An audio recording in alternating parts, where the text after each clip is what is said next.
It's the 21st day of Grotmas and the Tau Auxiliaries are here! Welcome to the Grotmas Detachment Show, where each and every day from December 1st to the 24th, Games Workshop releases a new detachment for every army in Warhammer 40k. It's an exciting time and there's a lot to talk about, so let's break it down for you and give you an easy to understand first look at these detachments. Happy Grotmas, everybody!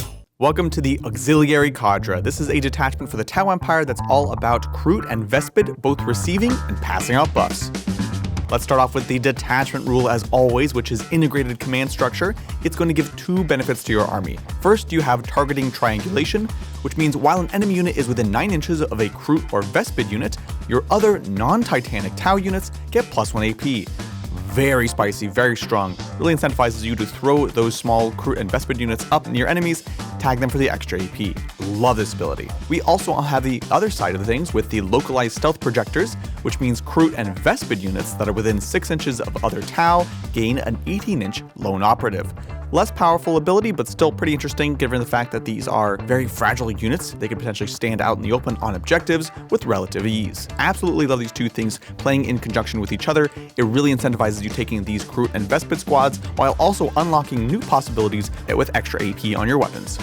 Let's take a look at the enhancements, starting off with Student of Cao Yan at 15 points. This goes on any Kroot Shaper unit and allows them to pass out Deep Strike to up to 3 Farstalker or Carnivore units. I love this ability. 15 points is super cheap, and of course Deep Strike is going to really unlock extra mobility and positioning with these key units.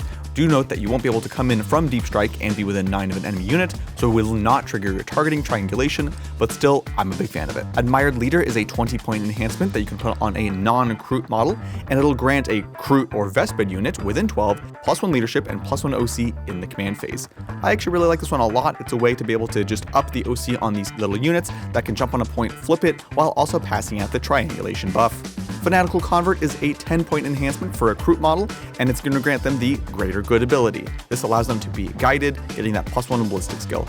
I'm not as crazy about this one. I don't think there's a ton of Kroot shooting models that can have this on them, so for me it's kind of a pass. Finally, we have Transponder Locked modules, clocking in at 25 points. This allows a Walker unit the ability to Deep Strike turn 1, as long as they arrive within 12 inches of a Kroot or Vespid unit. Could be pretty spicy here. This is kind of like the old Homer beacons, and I think it's a fun one to take, giving you extra flexibility on potentially units like Flamers that will also benefit from the extra AP. That's going to do it for the enhancements. Let's take a look at the stratagems, starting off with experimental modifications at 1 CP. This grants +1 AP for a Kroot or Vespid unit in either the shooting or the fight phase. Really trying to ratchet these units up. Vespid shooting is already pretty solid, and AP is just about the only thing that Kroot are missing from being a decent brawling unit in the early game. Multisensory scanning is 1 CP stratagem that you can trigger in the shooting or fight phase and allows your unit to reroll wound rolls of 1, and if they are a Kroot or Vespid unit, can also reroll hit rolls of 1. I think pretty spicy on some of the harder hitting units, for example a big unit of Vespid or some of these Krootox Rampagers. Interlocking Maneuvers at 1 CP allows a Tau unit that was eligible to fight this phase the ability to either make a 6-inch normal move if they're not in combat, or make a 6-inch fallback move if they are in combat. They of course do say that you cannot get back into transport if you just left one this turn.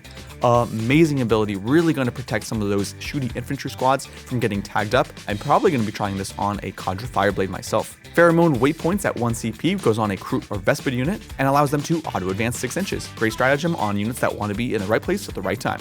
Alien Expertise at 1 CPs allows a unit to advance and shoot, and if they're Kroot or Vespid, they can also advance, shoot, and charge. Another solid one, great for throwing in those big bricks of Kroot Carnivores and getting them locked up into combat. Finally, we have Guided Fire at 1 CP. This gives you +1 strength in shooting for a non-Kroot or Vespid unit, and if they're wholly within 9 inches of a Kroot or Vespid, they get +2 strength instead of +1. This will, I think, help in certain cases, obviously pushing you over an inflection point when you need to wound a certain unit better. And so, another great stratagem. I really like this detachment. I think it does a great job of incentivizing you taking these auxiliary alien units while also really giving benefits to the core Tau. Extra little utility strats, extra AP, extra mobility. These are all the things that I would look for in this detachment. I think while like many of the Grotmas detachments, it may not automatically jump to the tippy top, I would certainly take this to a tournament and feel comfortable and excited to play it. Let me know in the comments below what you think about this detachment and what you're looking forward to in tomorrow's reveals.